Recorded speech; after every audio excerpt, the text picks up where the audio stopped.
The broadcast is now starting. All attendees are in listen-only mode. Welcome to today's role play session with your hosts, James McDonald and Craig Proctor.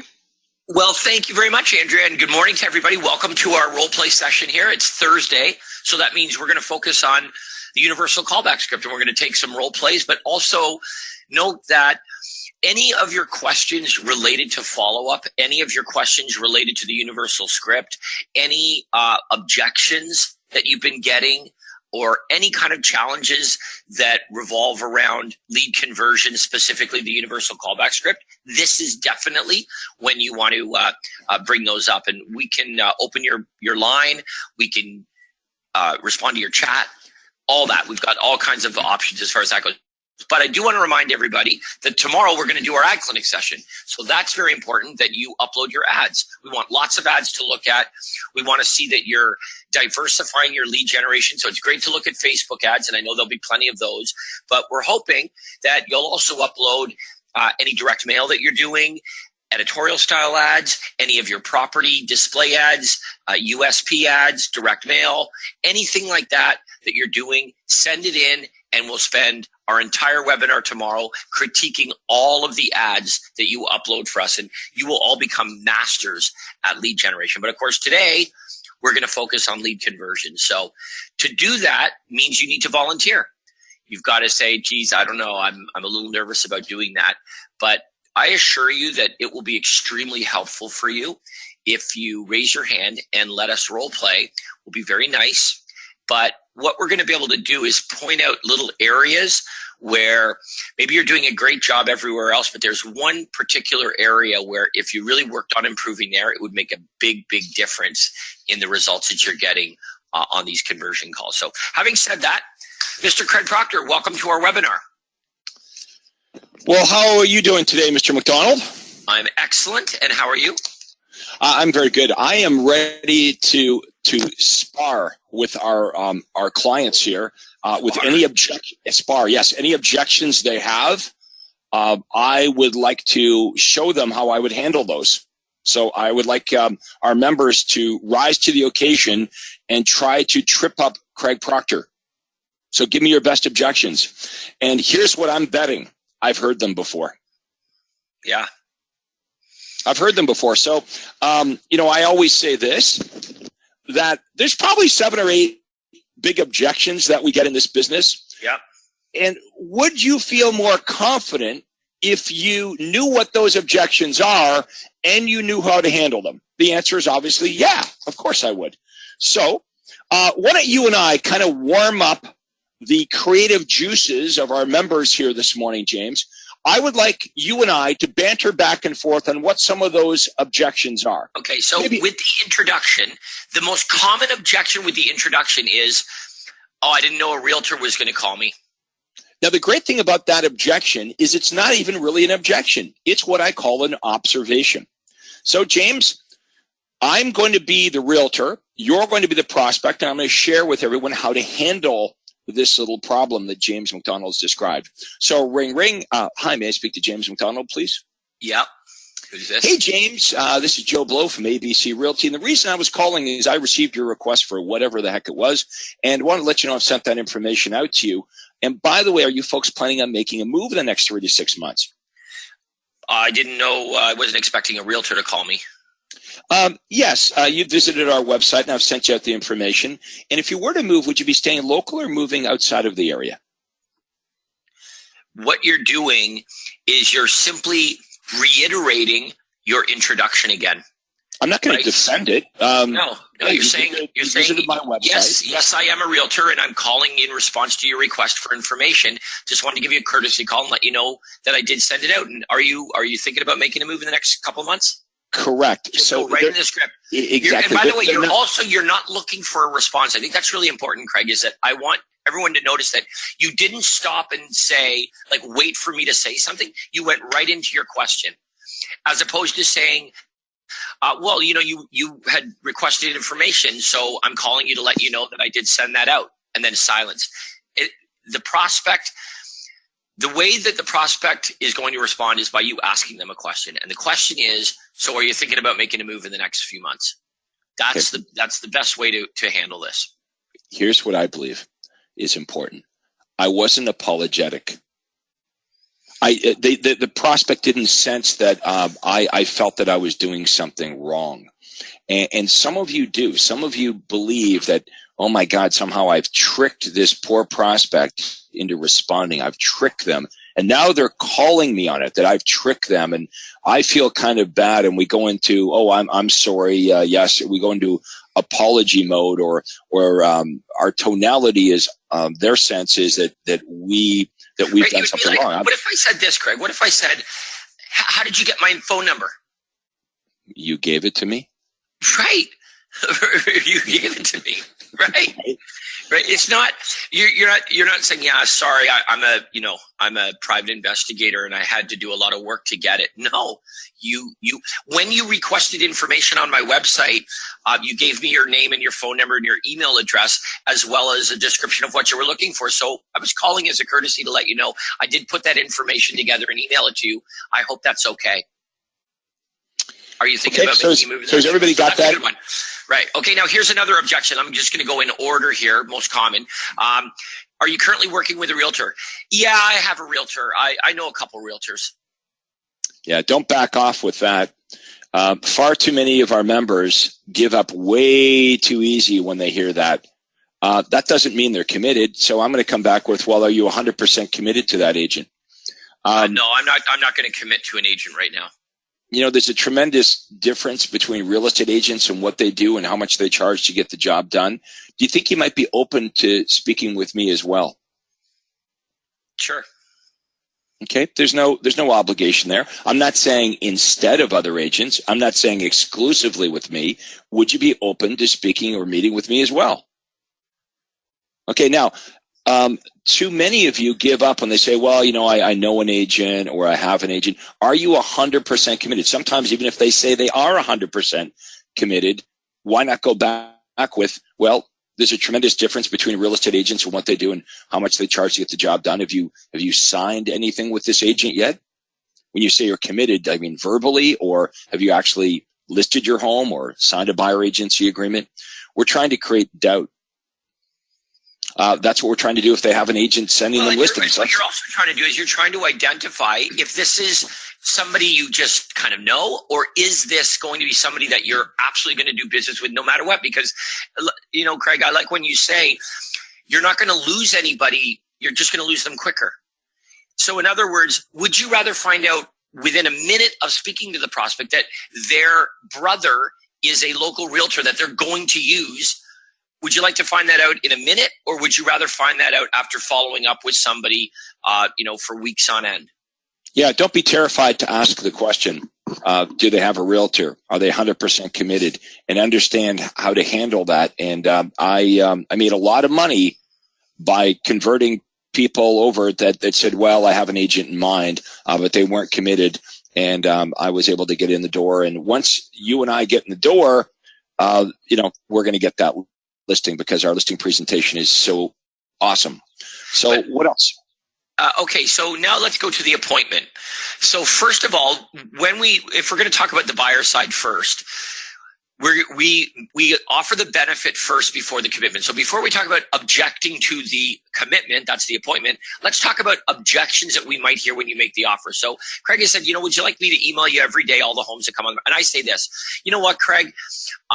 I go online. I go on to Trulia, and I go on to Realtor.com and Zillow, and I'm always combing these different websites, and I get notifications on my phone when new listings come up. So honestly, I'm getting inundated with all the properties that are available in the marketplace. So I don't think I need your list. Yeah, I'm not sure what the other real estate agents are sending you. No, they're not. They're not. I'm getting them from Zillow and Realtor.com, and not from another realtor. I'm getting them directly from the source, online. Yeah, I'd hate for you to miss out on the perfect home. Obviously, if you're looking at all those places and you visited my website, you're not finding exactly what you're looking for. And, the worst thing would be to miss out on the perfect home. And I don't know how much time you spend perusing all those different websites, but what I would like to suggest, James, is I could email you all the homes that perfectly match your criteria from all the different real estate companies. And my list would include the very best deals, including any distress sales, fixer-uppers, even pre-MLS listings. These are homes that are not on MLS yet. They wouldn't be on any of the websites that you've referenced here. It's absolutely free of charge and no obligation to get this updated hot list of properties. Is that something you might be interested in? Yeah, maybe. Let me, I'll think about it. Okay. If the perfect home came along, James, are you in a position to act on that right now? It'd have to be pretty damn perfect.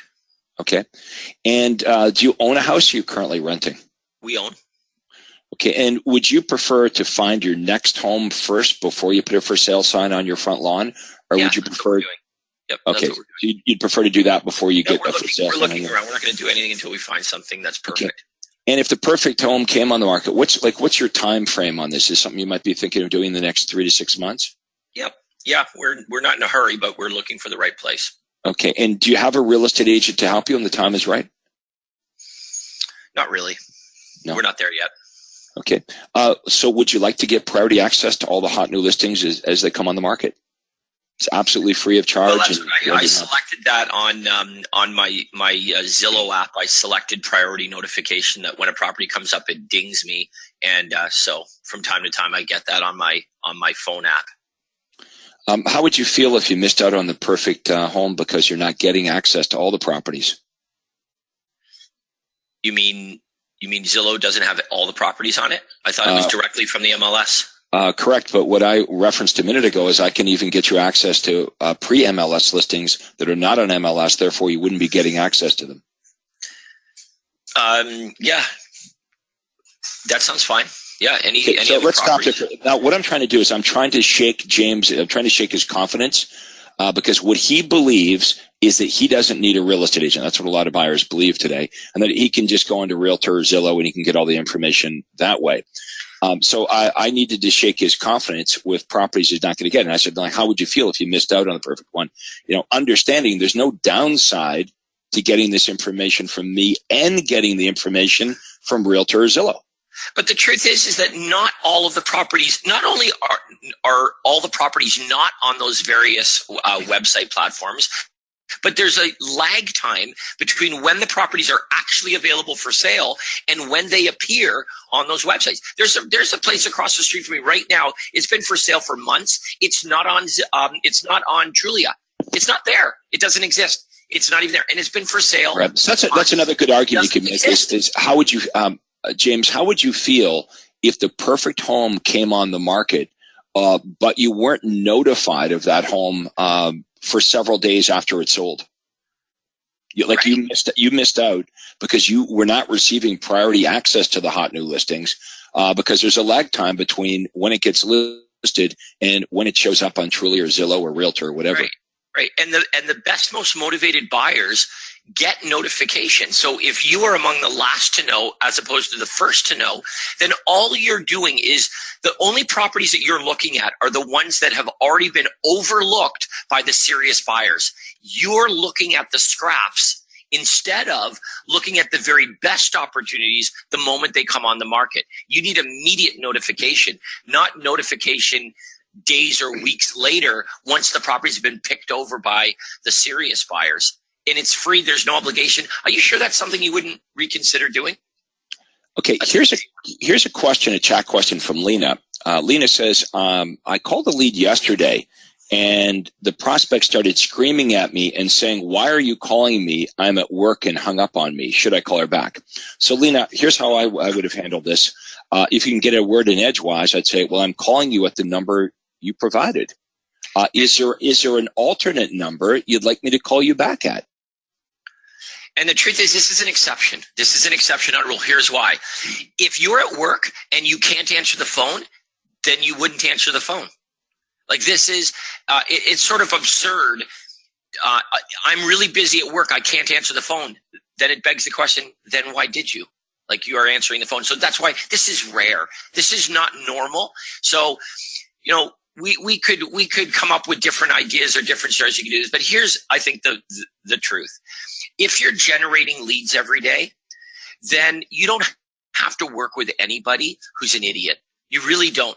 You can say, if somebody's really unusually nasty and unreasonable, you'd be better off saying, glad I found that out right away, because this is not somebody that I want to spend the next 4 months with. And I'm going to say this, James. If that happens a lot, where the prospect's blowing you off right during your intro, if it happens a lot, it tells me that it's your intro. Yes. That your intro is not compelling. See, my intro was so compelling that happened in very few cases. So here's another example. You call a prospect, and the husband answers the phone and says, hey, look, now's not a good time. I'm in the middle of painting my house. Well, let's stop there for a minute. Like James said a second ago, if somebody was really in the middle of painting their house, do you think they would stop and answer the phone? Like, normal people don't do that. So how do we even know that this lady that you called was even at work? Maybe she at home just made that up. How do we know that this guy's in the middle of actually painting? You know, maybe he is, maybe he's not. So the answer to that is, well, when would be a good time for me to call you back, or what would be a better number to call you back at? Remember, the prospect has provided this contact information. You didn't make it up. You didn't. And also, let me just make one other observation as well. And this is what I really like about this script. There are so many little things in there that you think are just maybe accidental, but really serve a purpose. And I'll tell you what I'm talking about.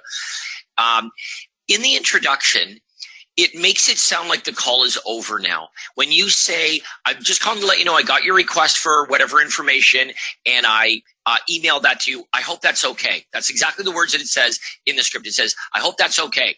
Now, to the prospect, it absolutely sounds like the call is over. So if they feel like the call is over, they're far less likely to say, I'm in the middle of something. The call's over. What they're far more likely to say is, great, thanks. I'll look for that in my inbox. Then we can say, by the way, are you thinking about making a move in the next couple of months? Right? But if done correctly, and if you follow the script and what it says, to the prospect, the call is over. I'm calling you because you requested information from me. Just calling as a courtesy to let you know I put the information together. I emailed it. I hope that's okay, Mr. Smith. I'm in the middle of painting. I'm just calling to let you know I sent you what you requested. I hope that's okay. It's far less likely that they do that, because to them, well, the call's over. You stated your purpose of calling. I appreciate you sending me the information. Thank you. Now we do the Columbo. By the way, before I go, by the way, are you thinking about making a move in the next couple of months? That's that. If you take that approach and you elicit a thank you from the prospect and they feel the call's over, you're not going to get that objection. It's going to be very rare that the prospect objects that way. But if it's happening over and over again, something you're doing in the introduction is causing it to happen. If it happens very seldom, don't change anything. What you've got is a rude person that really you really don't want to spend much time with. All right, our next chat question is from Tanvir. Tanvir is asking, Craig, I'm a little bit confused as to what time of the day I should be calling prospects back.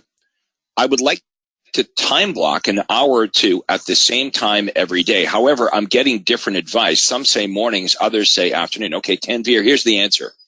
Absolutely, you want to schedule callback times into your week. We call this creating a perfect week. All right, so let's say, for example, for me, Monday evenings, Thursday evenings, and Saturday mornings, I had 2-hour time blocks. Monday between 7 and 9, Thursday evening between 7 and 9, and Saturday morning, 10 to noon or 10 to 1. That did not mean I didn't make calls outside of that time block if I had nothing else going on. So Tanvir, if you're not with a buyer or seller today, you're at the office or you're at home, and a lead comes in, of course you're going to call it now. But some days, as we know, you're busy all day long with buyers and sellers and doing this and that. But at least you know you've blocked in 2 hours that are dedicated to making the callbacks.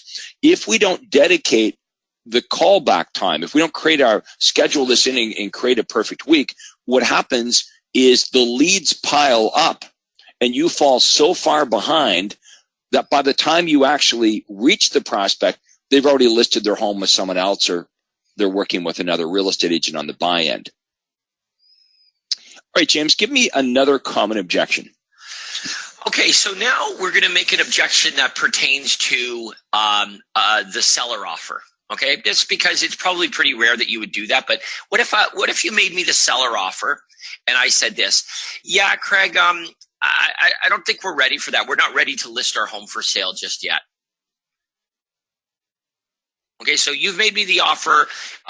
Would you like an evaluation on your property? I can also point out helpful tips, things to do and not to do to better prepare your home for sale. We can go over a net sheet, talk about any questions. We can discuss timing.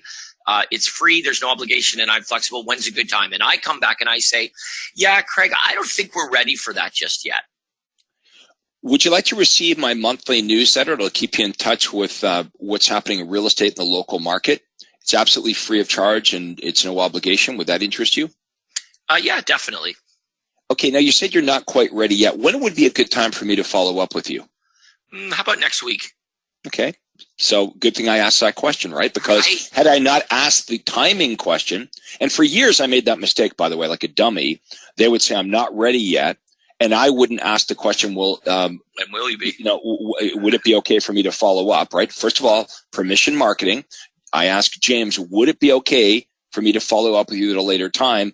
And when do you think when would be a good time for me to do that? Had I not asked that question, I could have guessed and said, well, she said she's not ready yet, so maybe I'll call her back in a month or 2 months, and you would have listed your home by then. Yes. I was surprised when you said a week. How many of you have determined that when they say we're not ready yet, and when you follow up with that question, well, when would be a good time for me to follow up, that their answer, their timing is a lot earlier than you would have guessed. And you're darn glad that you asked that question. Otherwise, you would have scheduled a callback date that was way too late, and they would have had their home listed with someone else by the time you would have had your scheduled callback. Right. Now, I want also to consider this is if the prospect says a week, you might want to probe there a little bit, because this is what the prospect might be thinking.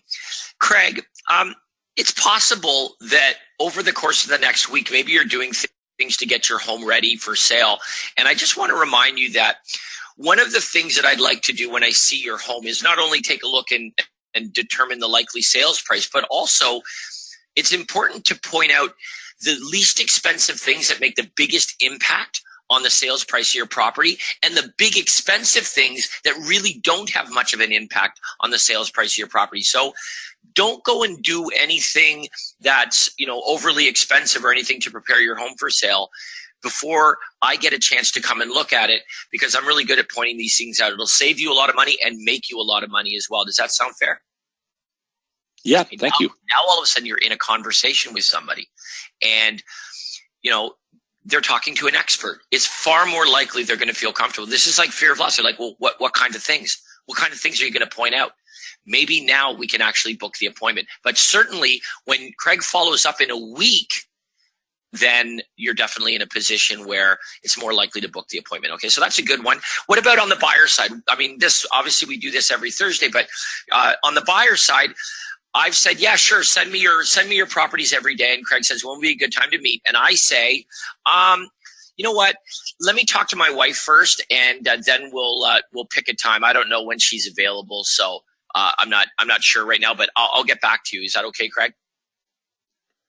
Well, since we're both on the phone, James, why don't we at least set up a tentative time over the next couple of days? And if you speak to your wife and that time doesn't work, just give me a call back and we can change the time. Yeah, it sounds reasonable.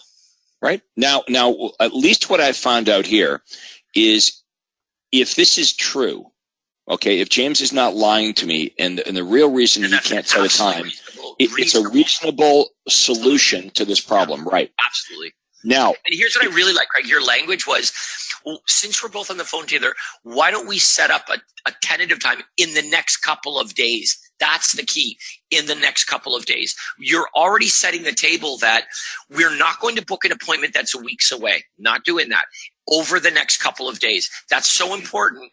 If the prospect is motivated and serious and you want this appointment to happen, it's got to happen in the next sort of 24 to 48 hours. Yeah. Now, most people are sincere, but some people are not sincere. They're lying to us. It's a made-up lie. that they have to talk to their wife or they have to check their work schedule.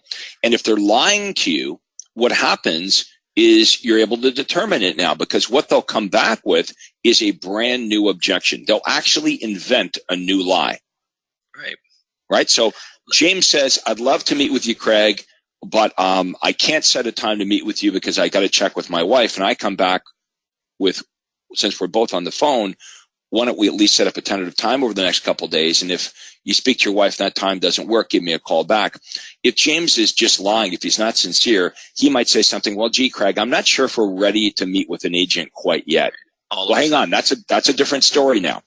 And as James has mentioned a couple times during our conversation this morning, it's not like all these prospects are going to be a good fit with us. Some of them are going to lie to us. Some of them are not motivated. Some of them are never going to commit to us. All we're trying to do during this 2 or 3 minute conversation is find out who the best prospects are to meet with. We're not trying to meet with everybody by any means. That's not the purpose of the script. And understand the other thing that the script can't do, I can't do it, James can't do it, none of us on the call can do it, is to create motivation where motivation doesn't exist. If they're not motivated or their timing, they've got some reason why they can't buy or sell a home for another year, they've been transferred, they're going through a divorce, nothing you do or say on the phone is going to change that. You can determine their motivation or timing, but despite what the Mike Ferries of the world might tell you, no matter how silver your tongue might be, no matter what you say, no matter how tricky your scripts are, you're not going to be able to trick people into being motivated who are not motivated.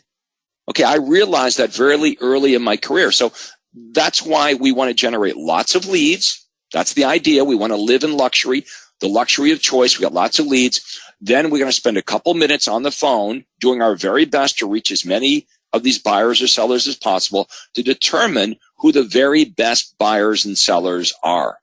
And you're only going to spend your time with them. Nowhere has James or Craig ever said you're going to meet with them all or you even want to meet with them all.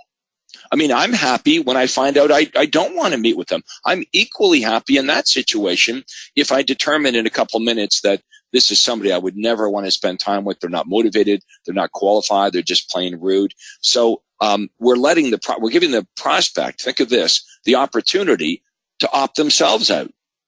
Okay, we don't want those. Now, I've got a couple more questions here.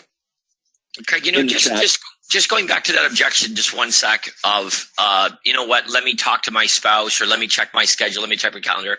There's a, just sort of a scenario that we've used for years and years that just kind of points out the absurdity of that objection. If you were to say to the prospect, oh, by the way, at our appointment, I have a gold brick. The gold brick's probably worth tens of thousands of dollars. I give out these gold bricks to all of the appointments that come in. When would you like to book that appointment for? Do you think the prospect would say, well, let me check with my spouse first? They'd say, I'll be right there right now. Oh, all of a sudden you don't need to check with your spouse? That's interesting. Now think about that for a second. I mean, obviously it's an absurd scenario, but you know that if you were offering something of tremendous value, that the prospect wouldn't say, well, before I come in and pick up that free gold brick, I better talk to my spouse first. There'd be no checking schedules. There'd be no talking to anybody. It would be, yes, I will book that appointment right away because there is clear value in this gold brick. So what we have to do is we've got to make sure that what we're offering the prospect, they can envision what we're offering them as so valuable that although it's not a gold brick, that it's valuable enough that these objections become the exception. They actually are booking an appointment because they want what we're offering. Okay, I could argue that meeting with one of our top members, one of our top realtors, is worth a gold brick. It's worth more than a gold brick. Right.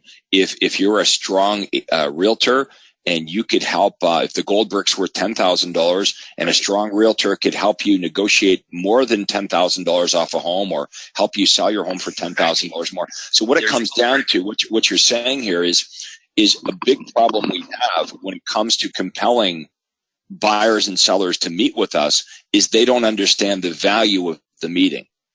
Okay. So James is saying everyone understands the value of a gold brick. So it's easy to get them to agree to come to the meeting to get a gold brick.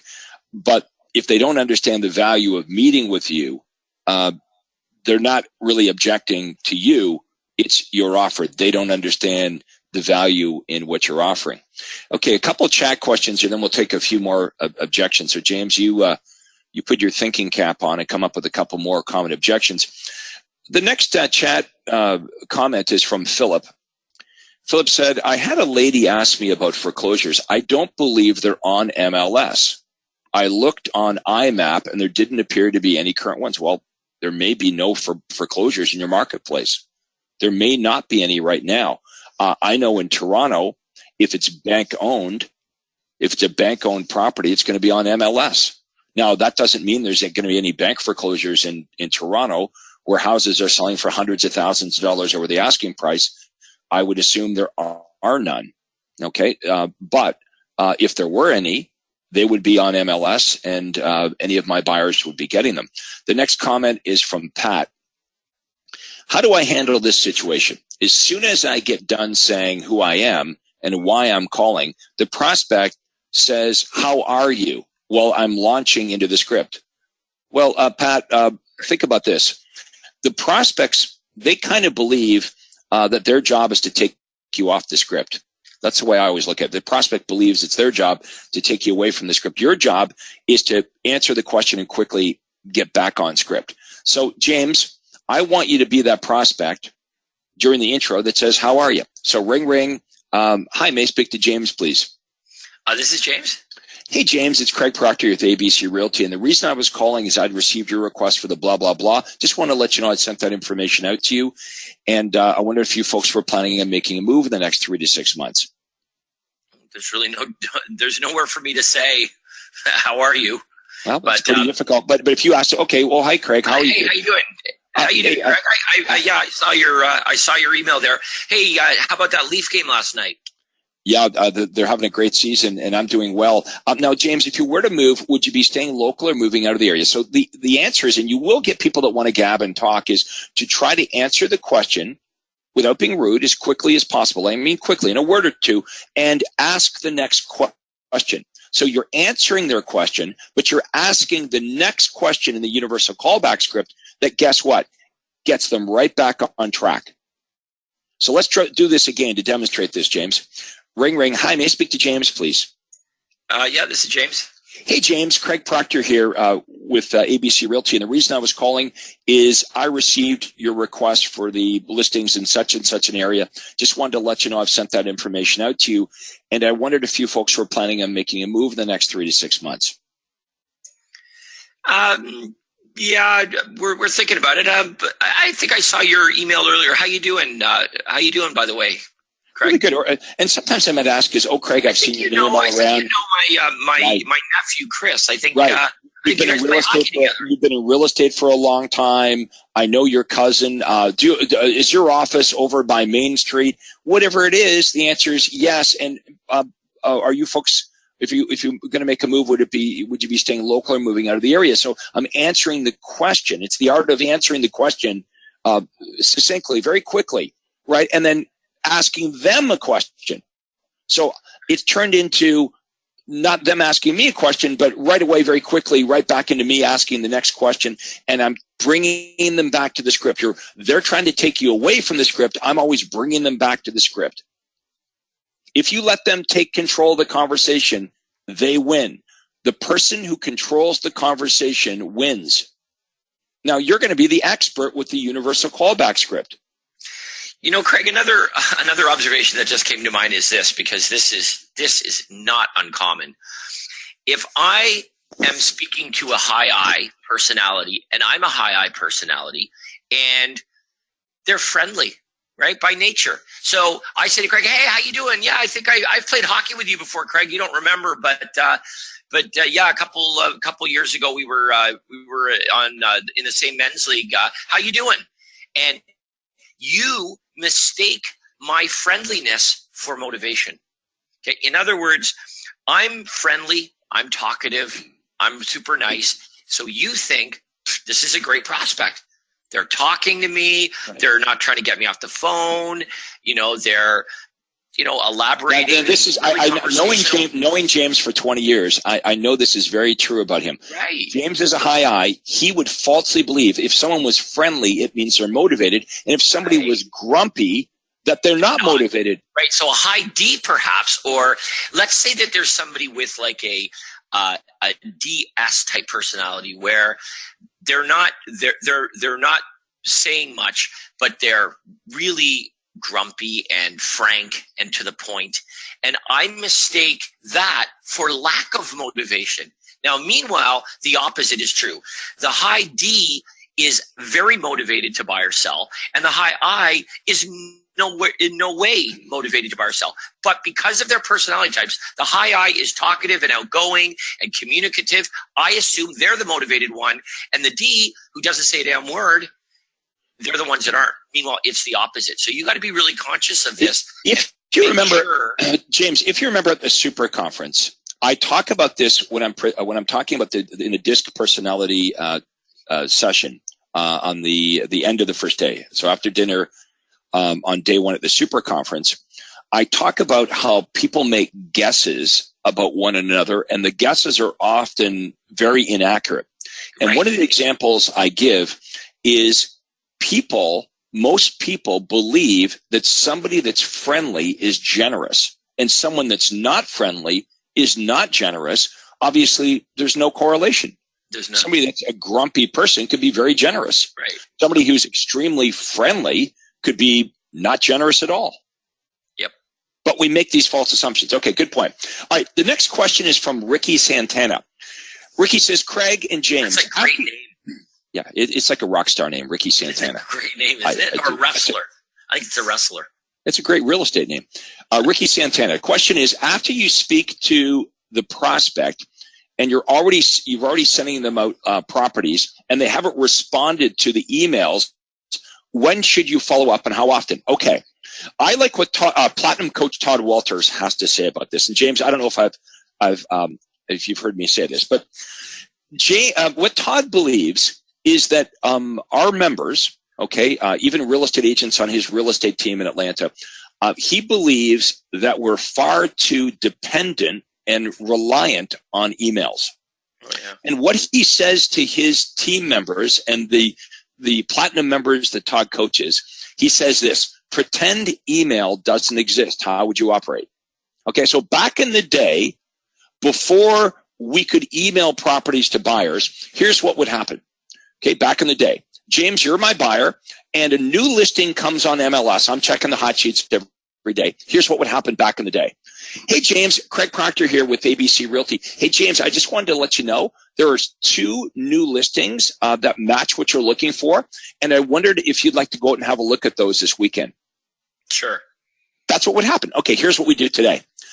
So, James, I'm just going to email you all the new properties, and I'm going to hope that the email sells you a house.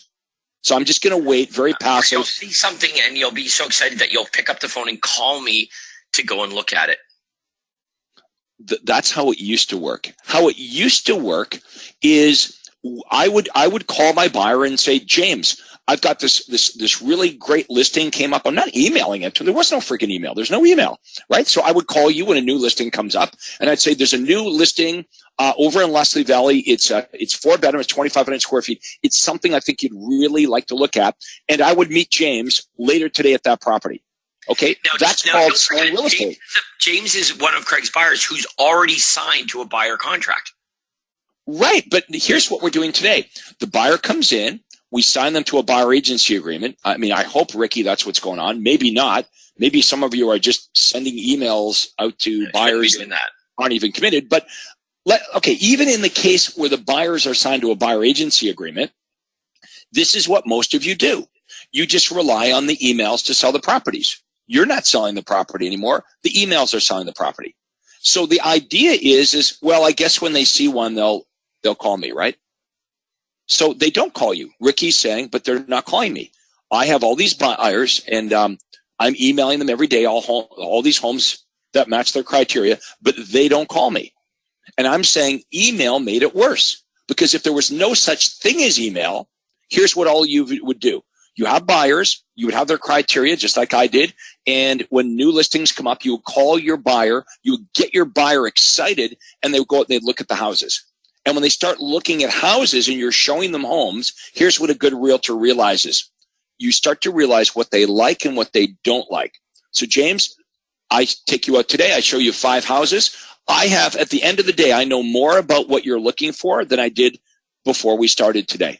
And that means tomorrow and the next day when new listings come on the market, because I'm experienced and I've taken you and I've shown you properties, I'm fine tuning this. It's like, the game you played when you were a kid. You're getting colder, warmer, you're boiling hot. I became really good at showing properties and quickly understanding what the buyer was looking at. So when new listings come on the market that match the buyer's criteria, boom, I could call you, get you out, and sell you a property. That's called a proactive approach. That's why Todd Walters says, you know what? It was better when email didn't exist. Because here's what our members do now. Yeah, I just send you properties. So Ricky, here's the advice. Get on the phone and start calling them. Call them every time you send some properties and say, look, I sent you 7 properties yesterday. I think 3 of them would be a really good match. You've got to get these people out looking at homes. When you meet with the buyer, okay, and you want to do this, get the buyers in and get them signed up before you start emailing them properties every day. That's rule number 1. How many of you with us here today on the webinar believe that you could use the universal callback script to qualify the buyer, and you could communicate the buyer offer to those that are worthy to compel the best buyers to meet with you? And when they meet with you, you're trying to sell free. That's what you're trying to sell. That you're going to do this and this and this for them, and none of your services cost a penny. All you ask in return is for their loyalty, and you ask, does that sound fair? Most of them will say yes. If they don't say yes, you want to ditch that buyer and run away as fast as you can. Now you've got the buyer signed up to a buyer agency agreement. So here's what you want to do. Before they leave your office, or if you're meeting them at their home, once you have the buyer agency agreement signed, don't just leave it that, okay, I'm going to email you properties, call me if you see some. That's a big mistake.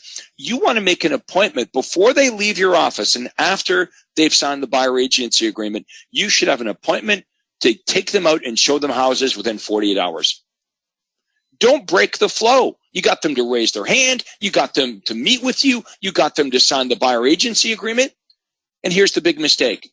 Now we just let it all go and we rely on email, and we start emailing them, and weeks go by and months go by and we never hear from them again. And everything you did was now a waste of time. Pretend email doesn't exist. It's better. Rely on the phone, on you calling them around the properties you send them, not just on them finding their own property. You'll sell a lot more real estate that way. Let me know your comments on that idea. That came from Todd Walters. Okay, Clifford says, hey, many times there's no answer when I call back the leads. Well, yep, that's today's world. Facebook leads usually are like cold calls, since they did not know they were providing their contact information. How do I handle these? Well, Cliff, almost all the leads that we generate, if it's less branded advertising, fall into that category. When a buyer or a seller prospect responds to one of my editorial ads, it looks like a news article in the newspaper. They don't know they're calling Craig Proctor, the real estate agent. So the fact that they don't know they're calling us is why it works. That's why less branded advertising will generate 3 times as many leads as branded advertising. That's why they're willing to raise their hand and opt up, give us their contact information, is because they don't know they're contacting a real estate agent.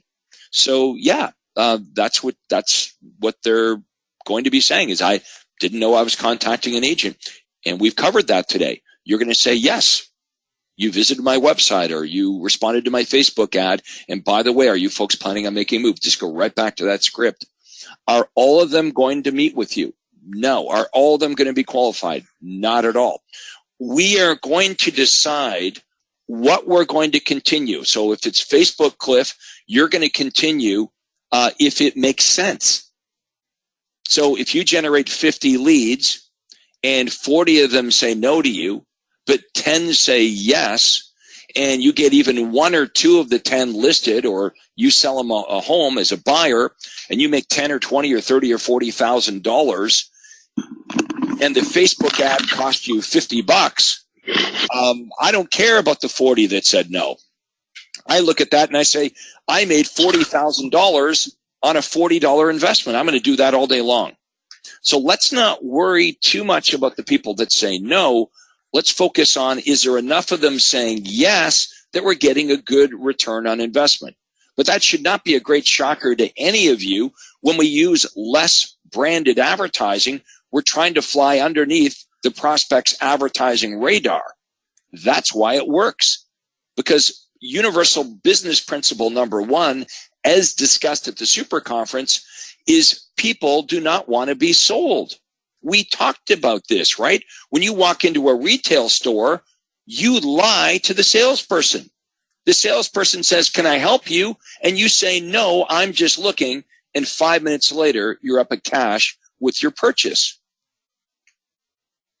Okay, so we have to understand our prospects are just like us. So the marketing secret here with less branded advertising is, first of all, we got to offer what it is that buyers and sellers really want. And then we've got to make it easy and non-threatening for them to get it. Now, is that as easy as converting a lead that's a referral? No. And I'm not saying don't get referrals. I like referrals. James, did you like the phone call that would come in and say, hey, James, this is Craig. You just sold my best friend's house last week, and I want to list my house. Of course, that's a great lead. But we don't get enough of those referrals because to grow a big real estate business, we can't know enough people like that. We're going to take as much of that business as we can, believe me. But I realized very early in my real estate career, if I want to make millions of dollars selling real estate, I can't just rely on the people I know. I got to learn how to sell real estate to strangers if I want to sell hundreds of homes a year. So we teach both kinds of marketing in this program, both branded marketing, where you're going to promote your unique selling proposition and why people should call you. Not only are you creating an awareness, buyers and sellers in your marketplace should know through your branded marketing what makes you better and different than the other realtors. But in addition to the branded marketing, because the appeal is limited, you're going to open the funnel to strangers by promoting less branded marketing. So yes, there's people that know you and love you in your marketplace, but guess what? There's a heck of a lot more people in your marketplace that don't know you, don't want to talk to you. In fact, they don't want to talk to any real estate agent at all. And that's why branded marketing is so effective and why we do it. Okay, the next question is from Alex. How do you handle the what's your commission objection? Why can't you tell me over the phone? All the other agents do. I don't want to waste your time or mine. Okay, Alex, that's a biggie. Look, we know what happens if whatever commission rate we give them over the phone, they're going to shop you out and they're going to find somebody that's lower. So some of them will be adamant. They're only price shopping. The only thing that matters to them is price. I do not quote a commission over the phone. If it means they hang up on me, so be it. That client's not going to be a good fit with me. My answer is always the standard answer. In fact, I'm going to demonstrate how well this works because James McDonald, I'm going to ask you a bunch of questions, okay, as a seller prospect. And James, you're going to see, has the same answer every time. So, James, what commission do you charge? Oh, I don't know, Craig. I haven't seen your home yet.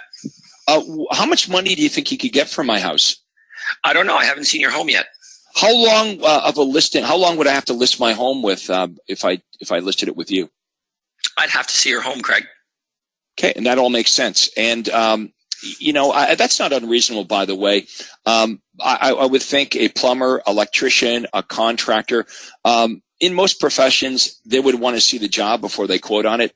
Now, does that always work? No, it doesn't always work. You're always going to have the diehard that says, well, look, if you're not going to tell me a specific commission, I'll just call somebody else. Well, fine, because that person's probably not going to be a good fit. Something you could do, you could say, well, my commission's as low as 3%, which is, what you're going to offer the selling agent, or 2.5% or whatever. But the stronger they are on commission only matters, it's almost like the more I don't want them, honestly. Okay, James, you got another objection ready? Geez, I hadn't thought of it in many minutes. So we can come up with another objection. How about this for a good objection on the buyer side? Okay, Craig, can't we just do this over the phone? Probably that would be the number one objection to the buyer offer is not even can we do this over the phone, but I'm just going to start telling you what I'm looking for over the phone. So Craig says, would you like me to email you properties every day? I'll include bank foreclosures, company-owned distress sales. It's absolutely free. You're never obligated. Would that be of interest? And I say, yeah, Craig, you know what? What we're looking for, it's got to be at least 2,700 square feet. We prefer something over 3,000. Yeah. We want 4 bedrooms. You want to cut them. You want to cut them off right there because here's the problem. And I had an inside sales agent, James. That used to do that. She consistently got nowhere with everybody, and I'm sitting in the office one day, and the drywall's real thin. The walls are thin at the Remax office, and I hear her asking buyers exactly what they're looking for over the phone, and then she makes the offer. Well, when can we get together so I can take down exactly what you're looking for? Which now sounds dumb, and the buyer says, "Well, we've just spent 15 minutes talking about it." So you do not want to be talking over the phone about the buyer's criteria. The more you talk about their criteria, the less likely it is that they're ever going to agree to come in to meet with you so you can take down exactly what they're looking for. So yes, that is, you will defeat yourself every time if you do I call that doing the appointment over the phone. If you do the appointment over the phone, you're not going to get a face-to-face appointment. It's that simple. Yeah. All right, we have some more questions here. So let's take some more. And by the way, feel free to type in your questions and comments. We'll take as many as we can here. This question is, hi, when you send an email, what should you write on the body of the email? Well, that's not very specific. Look, if you're sending information, if it's a list of properties or a free report, obviously you're not going to just send the raw data. You're going to have in your email, there should be a signature line, like who you are, maybe your picture, your company logo, your unique selling proposition. And you should be explaining to the prospect on email who the hell you are and why you're contacting them and what the information is that's attached, and reminding them of the fact that they actually initiated this. They're the ones that requested this information. Rick Brash has typed in, just sending emails to buyers is a mistake. Nothing replaces the conversation. Absolutely, Rick, and I think a lot of our members are guilty of this. I mean, when did we start to think that this wasn't a people business? That we're going to put everybody on automatic emails. We're going to, robot this business, and we're just going to send buyers a bunch of emails, and the buyers are going to run around and do all the work, and they're going to find a home that they like. No wonder they don't think they need us. That's what they already believe. If all you're going to do is send information to the buyer that the buyer can get themselves, you will have no value to that buyer at all. And that's what's going on today. Here's what sellers believe. Sellers believe that a real estate agent can just do the same things they can do.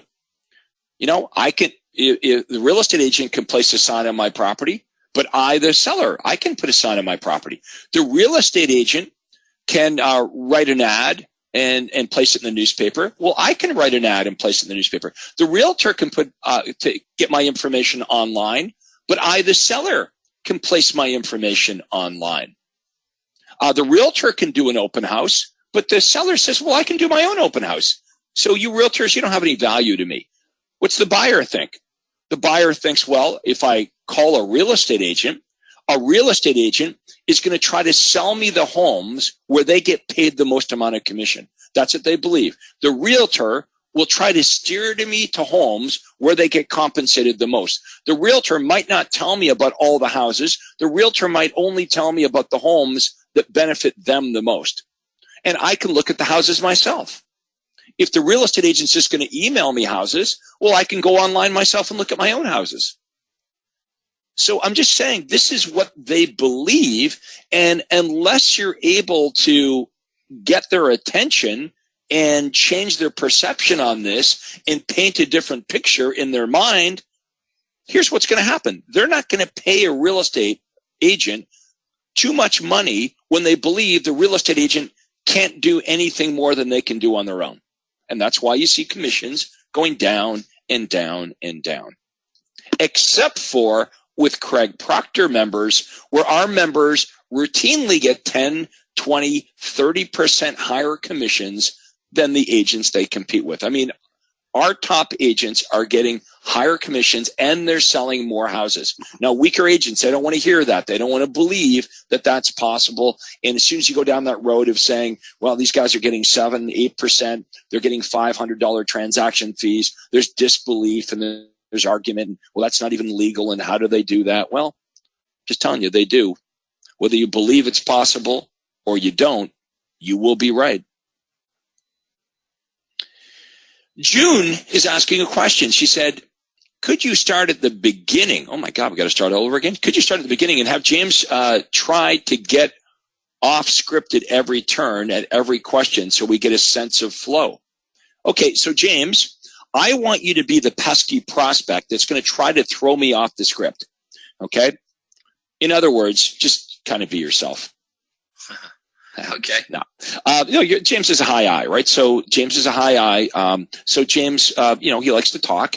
And I'm Craig Proctor with 60 prospects I got to call tonight. I have an agenda. It's 7 o'clock on a Monday night. I've got my pot of coffee here. I've got my notepad. I'm on my CRM. I got 60 leads. 30 of them are hot leads. They just came over the weekend.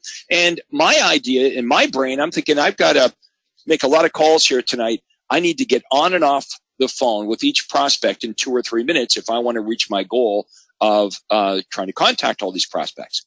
Well, James is a high I. He's a talker. So we got a bit of a conflict here. So I call James back and I say, hey, James, it's Craig Proctor here with RE/MAX. Reason I was calling tonight, James, is I received your request for the costly home seller mistake report. Just wanted to let you know I've sent that information out to you. And I also wondered if you folks were planning on making a move in the next 3 to 6 months. Hey, Craig, I don't know if you remember me. We played hockey together a couple seasons ago. You were in our men's league. We met for beer and pizza a couple times after the games. You remember? Yeah, I think I do remember. Now, James, if you were to move, would you be planning on staying local or moving out of the area? Yeah, I'm not sure what we're doing. We're looking around and we're seeing what the prices are doing. It's pretty crazy, isn't it? Oh yeah, the market's it's kind of unreal right now. If you were to move, when do you think that might be? God, I don't know. I'd like to do it now, but I don't know. We're just looking around, and what areas are good? Where are the good areas where we can sell our house and get some money, but we can move somewhere and maybe the market's not quite as hot. What areas are looking really good? Okay, I'm sorry, James. Did you say you want to stay local or move out of the area? I don't know. We're up in the air. We're just looking around. And do you have a realtor to help you when the time is right? Yeah, you remember Jim Flores? He played in our league as well. He's another realtor, and he calls me from time to time. We go out once in a while. You know Jim? Yeah. Are you 100% committed to Jim, or would you be open to meeting with me as well? Sure. Okay. Now, James is going to keep trying to hit me off the script. We get the point. Now, so they might say things like this, for example. When you ask if they're going to buy first or sell first, they might say, well, we want to move to a larger home because our kids are growing up. And they might say, well, Craig, how many kids do you have? Right? So this is something you're going to deal with. We don't live in a sterile world. You're going to deal with situations where the buyers are going to have their own script in mind, right? They're going to try to pull you off the script. But hopefully this demonstrated that James is trying to take me off script. I'm simply coming back with the next question in the script to keep things in order so I can get off the phone. Now, if I let the prospect take control of this conversation. How many of you can relate to this? All of a sudden now it's a 10-minute phone call or a 15-minute phone call. It's really not a script anymore. It's just a conversation. You've wasted 10 or 15 minutes of your life. And when you hang up, guess what you don't know? You don't know the motivation and timing, which means the whole phone call was a total waste of time. You didn't benefit. You didn't learn anything. All right, let's take some audio questions now at this point. If you have any audio questions based on what we've been talking about today, you can raise your hand. Here's a question while we're taking some more. This is again from Ricky Santana. Seller calls me on a for sale sign and sale sign on a listing in his neighborhood. He asked me how I would handle the sale of his home and the purchase of a new home. I try and set up an appointment to see his house. He says, call me back in a week. I do that, and he says, I'm not selling anymore. Do I keep calling him? Absolutely. I call that giving it an insurance call. Why not give it an insurance call? The guy's really hot. He's calling off one of your for sale signs. He says he wants to sell. You call him back a week later. Now he says he doesn't want to sell. I don't know. Where there's smoke, there's fire. I would at least call him one more time, Ricky. Why not just call him up and say, hey, I called you a week or so ago, and first you said you were thinking of moving, and then you said you weren't thinking of moving. I wanted to follow up again to see if maybe you had a change of heart. And if you ask the qualifying questions, right? If you were to move, hypothetically, would you be staying local or moving out of the area? If you were to move, would you prefer to buy first or sell first? If you were to move, do you have a realtor to help you when the time is right? Let's at least get this information. Remember, most people aren't very good liars. So if he's kind of blowing you off saying, well, we've changed our mind, when you ask these probing questions, sometimes you can, see some cracks in the armor. You don't believe it. How many of you have talked to a prospect before? You start asking them a few questions, and what they're saying kind of doesn't make sense. You don't really believe that they're not motivated. You see a few cracks in the armor there, and that now it's worth following up. That doesn't mean you're going to win this prospect over. It's never a good sign when they're not being honest with you. But I've made a lot of money by, loosening the cap and, loosening the top of the, what am I trying to say here, James? The top of the bottle. Yeah. Loosening it a little bit, calling a few more times, and all of a sudden, the prospect that didn't seem that motivated, I have an appointment with, and I've listed their home or I've sold them a property. Persistence is the key, but only if you're smart about this. This is what I would call dumb persistence. Dumb persistence would be continuing to call people that have clearly said they're not motivated, or they've got some real reason why their timing is way off. That's kind of dumb to follow up with people that you've already determined are not motivated or their timing's way off in the future. Smart persistence is continuing with a reason to reach somebody that's been difficult to reach, or following up with people that you feel, where there's smoke, there's fire. That's smart persistent. Now, as far as, how we all bitch and complain that, buyers and sellers are hard to reach today. Yeah, that's true. I'm not going to argue they're harder to reach today. But guess what? Here's what we know about Craig Proctor members, at least the top ones. They're persistent.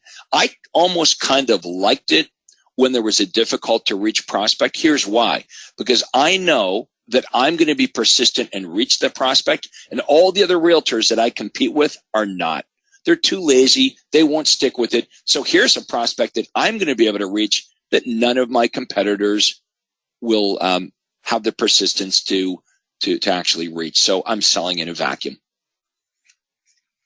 On the other side of the door of a problem is an opportunity. That's the way you got to look at this. What's bad today is prospects are harder to reach. What's good about today is prospects are harder to reach. What's bad today is there's too many real estate agents. What's good about today is there's too many real estate agents.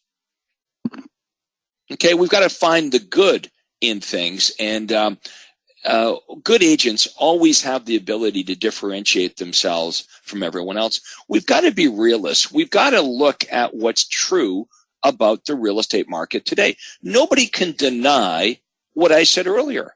The buyers and sellers think we're all the same, and what they believe is they don't really need us.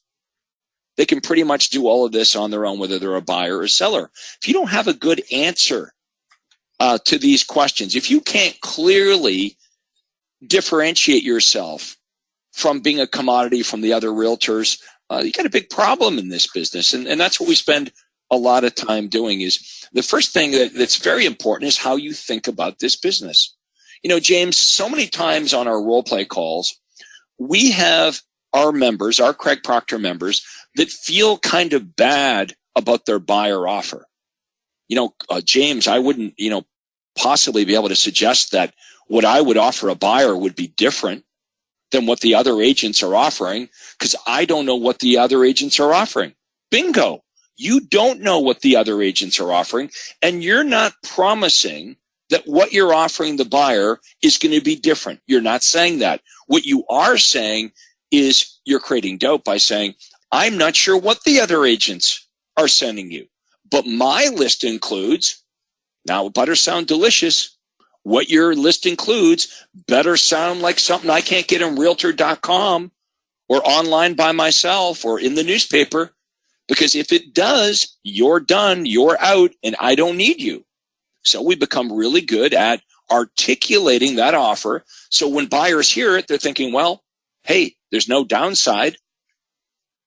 I don't know if on Realtor.com I'm getting this, or on Truly, I don't know if I'm getting that. I don't know if I'm going to find this information online or in the newspaper or driving through neighborhoods. I don't know if the other 4 agents that are emailing me listings are sending me this information. But Craig says his list includes this and this and this and this and this, and it's absolutely free of charge and no obligation. Would I like to get his information as well?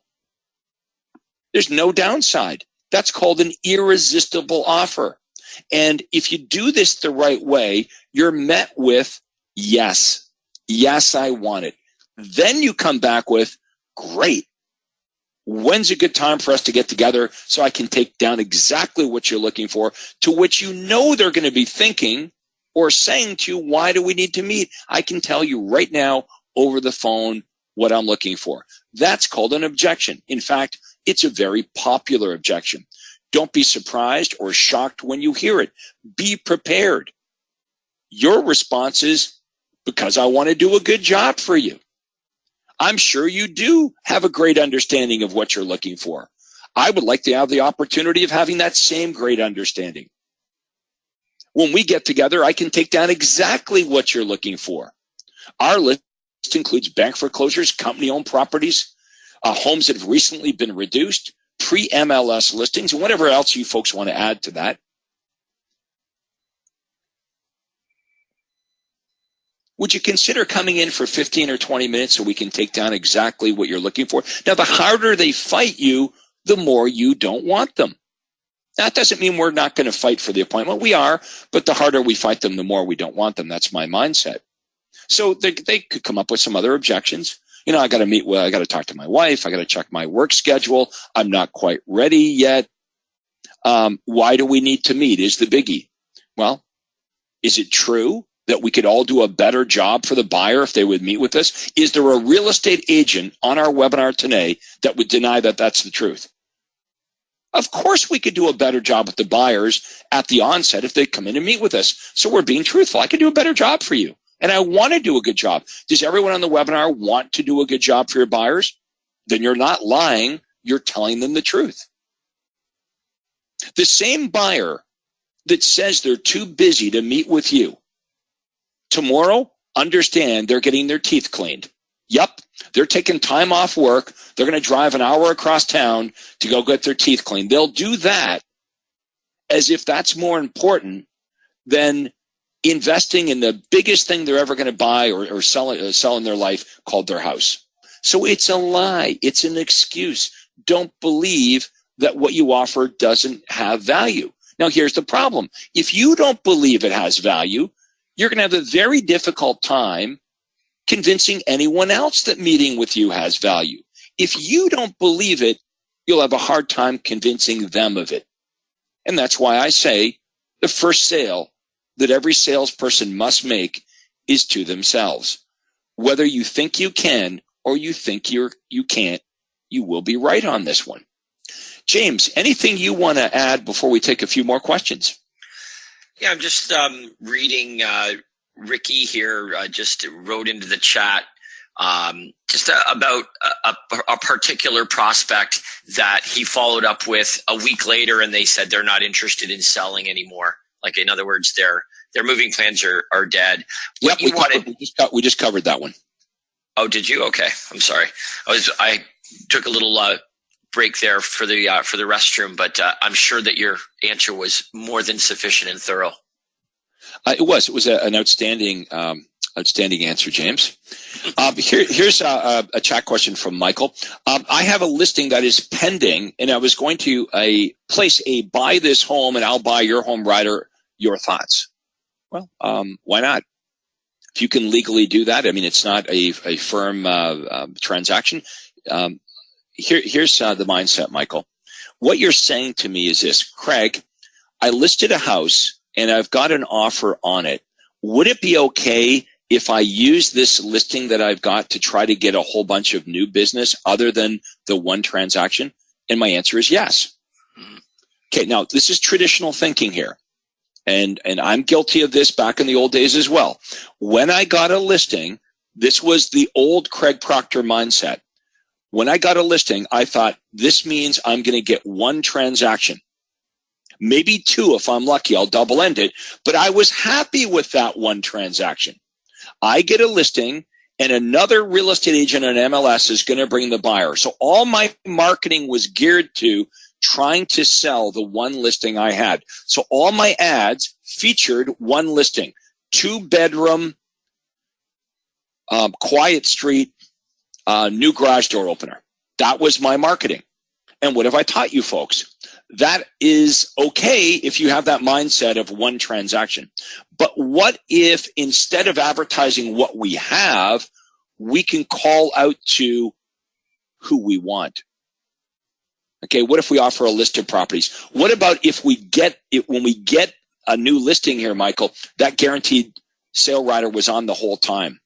And if that guaranteed sale rider was on that listing that whole time, here's who would call you. Not just people interested in that one particular home, but people that are interested in buying and selling real estate, lots of them. So the guaranteed sale rider isn't marketing a house, it's marketing a universal program that everybody wants. Now, we can give you dozens of ways to leverage off every listing you get to get lots of more listings.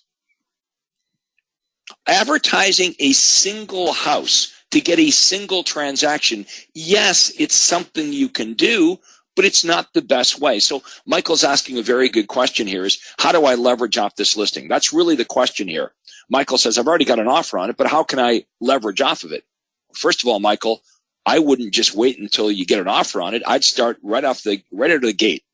Right out of the gate, I'd have sign riders on that property. I'd be promoting a list of properties in that neighborhood. I would be doing as much as I could. I'd be emailing that listing out to all my buyers to try to get buyers off the fence and get them out looking at properties. You folks should sit down with a blank pad of paper and think about every time you get a listing, what are a dozen different things that you could do to leverage that listing into a whole bunch of other transactions instead of us being passive about this and just waiting for another realtor on MLS to bring a buyer. And what did you get out of it? The one listing you got you one transaction. Right. Well, what if the one listing you get could get you a dozen transactions? Think of the other prospective sellers in the neighborhood that are considering selling, and they see all the for sale signs, and yours is the only one that has a compelling guarantee or universal offer. All the other ones are identical. They say for sale. That's it. Yours is the one that has additional signage. You've got the option for a recorded message on the property. They see that as advantageous. It's got a guaranteed sale program sign rider on it. They see that obviously as advantageous. So now they're saying, well, geez, all things being equal, I would like my for sale sign to look like that one. So you're using these things also to generate other sellers who are in the in the area that see your signage. And you Okay, shouldn't wait. That should be immediate. Jack Martin here has typed in the chat. I've got a new listing on a golf access lot in Cape Coral. How can I leverage off of that lot? Okay, so here's all the things you can do, Jack. You could send out just listed to all the neighborhood properties. You could send out just solds when it sells. You can email your database that you've got a new listing in on golf access on Cape Coral out to your database. You could have a guaranteed sale rider on it. There's so many things we can do. Putting it on MLS, by the way, if you're in a hot market, in Toronto right now, the very last thing I would do is to place it on MLS. That would be the last thing last resort is placing it on MLS. Why would I want to split my commission in a real hot market when I can sell the property myself? I would be emailing my database. I'd be sending out information on that street, in that neighborhood, to other people that live there and the buyers and friends that they know. But a lot of real estate agents in Toronto, the first thing they do, they rush to place it on MLS. I'm going to get that listing, and within 15 minutes, it's on MLS. You want to know why?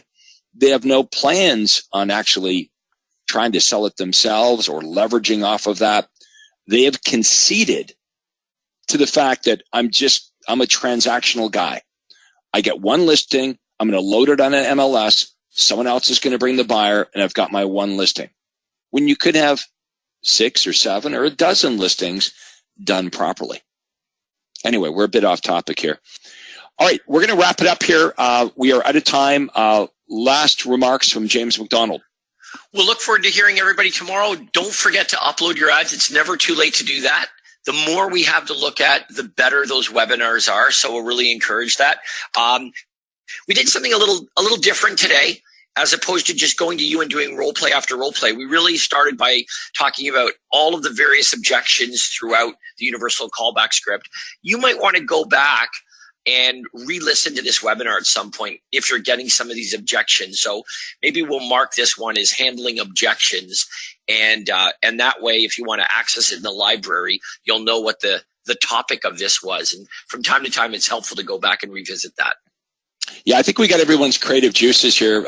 We've got them going at least in the last part of this call because we have a whole bunch of questions that we didn't get to. And yeah, James is right. We normally just role play, right? We say, okay, who wants to role play? And we go back and forth and back and forth. So I thought I'd change it up a little bit today by just coming right at you folks with some of the biggest, most common objections that you folks are getting. And I think I made some pretty big points here today, and I hope everybody got those points and is going to consider what we discussed here today. And it really is the truth that we're talking about. We're trying to be truth tellers here for you folks, so you understand the real world that we're operating in. Anyway, I want to wrap it up here. Thanks very much, James and Andrea, for doing a great job. We'll see everybody tomorrow morning for the ad clinic. Send us your ads. We're going to critique them and show everybody how to generate more high-quality leads at the lowest possible cost. That's it for today. Have a great day. Take care.